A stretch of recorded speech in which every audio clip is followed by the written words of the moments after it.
You got your cup of tea, Mum. You're sorted. So this is the 5th instalment of The Rock Behind the Roll. And we're now working on the passing show. So we did the birth of the passing show last week. And we're going to follow on from where we were. So we plan on going through this chronologically. That's right, Mother? Hopefully. Hopefully, chronologically. A checkered, defragmented, chronological path of the passing show. Yeah. We're going to attempt, not this week, next week, to get a bit more content out in 1 week if we can. So make sure when you watch the videos on YouTube, if you subscribe to the channel, because you're going to be able to keep up to date with it, because we're probably going to be putting less through Facebook because we don't really do Facebook as a rule. And if you have questions to Mum or comments, if they come through YouTube, we'll be able to get back to you a lot quicker and effectively with that. That's fair enough, isn't it, Mum? Yeah, that's true. That's true. So at the end of last week, you bought some shit heap vehicles off a dodgy bloke who sold you a family in a big top. Yeah. Is that right? Yeah. That's about the long and the short of it, yeah. There you go, then. So take it from there. One of the best things we actually had on our show was Captain Hill, the lion tamer. He came courtesy of Chipperfields without said lion, but he was an absolute dream because he could do anything. And his main job... Was he an actual lion? Yeah, he was an actual lion tamer, yeah. He was incredibly good. Incredible character. But he didn't have a lion. But he didn't have a lion. And when he did have a wrestle with a large bear, it was after the show. And of course, he won. What bear? Oh, it was a large black bear that he was transporting somewhere. Bloody hell, okay. And he told his wife, who was driving this sort of basically horse trailer, where him and Bear were, that under no circumstances was she to pull over or stop, even if the trailer seemed to be careering around. She was take no notice and not stop till they got to their destination. So, fair enough. Bear isn't too happy about any of this. But he's in his pocket. I don't know if it was Maltesers. I think it was Maltesers he got in his pocket. Yeah. So basically, he managed to keep Bear on his side by feeding him the odd Malteser. But every time Bear got up or lumbered in his direction in general, of course the trailer would sway like crazy. And poor, I can't remember her name, his wife, she was a sweetheart, was panicking like hell because they didn't know if the trailer was just come off and go off on its own somewhere. With husband and bear in it. With Captain Hill and his bear. But anyway, they got to their destination and Bear was sound asleep on top of Captain Hill. That's crazy. With chocolatey paws. Yes, Captain Hill was an absolute plus. So he was your... Well, he was pretty much the main man in a lot of ways. I mean, he taught us how to put up a big top. Yeah. Which isn't easy. It really is not easy. I mean, one of my great things I've ever done and completed without, any severe after effects was, in fact, putting up a big top. It was pretty awful. I thought I was going to die several times, but we did it. Anyway, so Captain Hill, who is what I'd like to put this story about, because he is a legend in his own time. God willing, he still is with us. Yeah. But one of the big problems was actually moving the show, because as I mentioned last time, they weren't very fit vehicles. Yeah. One of the best ones was really the Chicken Shit Express, which was the Bedford van that did run on chicken shit throughout the duration. Fantastic. It was one of the most reliable ones. But basically, as the show progressed further down the line, more and more vehicles seemed to struggle to keep up. Yeah. So basically, we ended up having to sort of tow everything.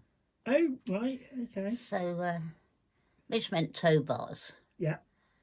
Which meant we hadn't really got many tow bars. Well, it wasn't the sort of thing we planned on the circus trip. How many tow bars you're going to need. But when we came to Grief on the motorway, and there was nothing for it but to stop and figure out how we were going to manage to the next county, Captain Hill said not to panic. We all pulled over, a motley crew, a cavalcade from hell for the law. Because Captain Hill assured us there really wasn't a problem, because right in front of us was a sign, a lovely signpost, just a job. So without further ado, he cut it down. He got out his welding outfit, and soon we had A the tow bar. perfect tow bar. He's a So legend. he was amazing. So he set to work to sort of put it to use, so we could actually attach another couple of vehicles behind already, 2 that were being towed. But this would get the other 2 sorted. And so with fag in mouth and welding equipment firing off, I decided the best thing to do it was to sort of make everyone a cup of tea. Yeah, So I standard. was in the bus, and I mean, that is standard. Come on, everybody on the side, make a cup of tea. So the law ship up. And Captain Hill keeps going. So I sort of say, would you like a cup of tea, chaps? Because we're having a spot of bother with this, and it's going to be a while. So straight under what was the giveaway sign or whatever, they do a lot of scratching their heads, and Captain Hill is doing absolutely nothing, head down, fag going, concentrating. And I'm sort of wavering around saying about the tea, a great peace offering. And the one bloke says to Captain Hill, excuse me, mate, he said, what are you doing? So Captain Hill looks up with one eye closed and says, and what the fuck do you think I'm doing, mister? He said, I'm welding. He said, well, excuse me, he said, but that isn't your sign. This belongs to the public highways, and as such, you committed an offence. So Captain Hill said, well, it's no damn use to you anymore, is it? So you may as well let me crack on and get on with it, because otherwise we're never going to move this, are we? Ever. He said, if I was you, mate, he said, I'd turn a blind eye and just radio through to your next lot who can inherit the problem. Because at this moment in time, my dear man, you've got a big fucking problem. Accepted a cup of tea and moved on rather hastily. And I was just so impressed. So incredible. We were so impressed because none of the vehicles were remotely legal. I mean, the whole thing could have been a different story. I think the paperwork would have put him off coming across all What? that. Yeah, well, what paperwork did we have? But God bless him, Captain Hill was something else. Oh, and we did have a scammer with Mike Hurst in it. A what? A scammer. It's one of those big fuck off things, like what else do they have? Matadors. These enormous big things, these half lorries that tow things. I mean, it's, oh right, yeah. do you know what I mean? The Yeah. top half, the front bit of everything that has Arctics and stuff. Yeah. Maybe it's the front of the fucking Arctic. I honestly don't really know. It's a truck, Mum. But yeah, because Mike Hurst the scammer, and Mike Hurst's driving partner was King, an enormous Alsatian who didn't like anything. People weren't great. Animals were suitably just fit to be eaten. They were a great duo. We did have some great characters. A big trucker and his dog. Oh, His big dog. Mike Hurst and his scammer. Well, he'd actually been involved in Hair, the musical. Oh right. He was a very clever guy. Wow, he went downhill then. No, he was pretty amazing. And then there was Bob, the Hells Angel. He was tooled up, man, at all. So was he the muscle? Bob was, General, what would you call him? Peace Patrol. Right. Wow. Looked around looking extremely menacing and adored my kids and the dog. At this point, I better mention the bloody dog. Who's- Shep. Yeah, Sheepdog. Sheepdog, young one. sheepdog Shep. Sheepdog, well, of course, old Shep, you know. Yeah, So, but young Shep was, he was great. Great dog. But he was a sheepdog. was he like a trained sheepdog? Did he? No, Okay. a good sheepdog is always trained when they know what they're doing because they're very clever. Yeah. So in Shep's world, anything more than 2 had to be rounded up. Any time, any place, it didn't matter. Always on the job. He was always on the job, God love him. Right. So on this occasion, we'd managed to get to the town moor in Newcastle, or I think it was Falkirk, whichever one it was. Yeah. It's where the police do their training. They train their horses up More there. than one horse, right? Yeah, oh yes. So of course, Shep thought he'd died and gone to heaven. But he saw these horses trotting around in a circle. He was in them. He herded them up. The police were going mental. Jeez. And we were sort of hiding because we thought, what can we possibly say? These cops come any closer, they're going to want to know, What's have we got a going on? license? Where are we getting our electricity supply from? And all sorts of awkward questions. And the electricity supply was actually coming from the toilets. Plumbed because- into the toilet block. Yeah, there was a toilet block because it was a big town moor where they had lots of, happenings. Yeah. And Captain Hill, Caught it back. Captain Hill to the rescue. he dug a trench and secured our electric supply for plugging into theirs. This guy's fantastic. Oh, he was ace. And I can say all this now because, probably everybody's dead by now, except Captain Hill.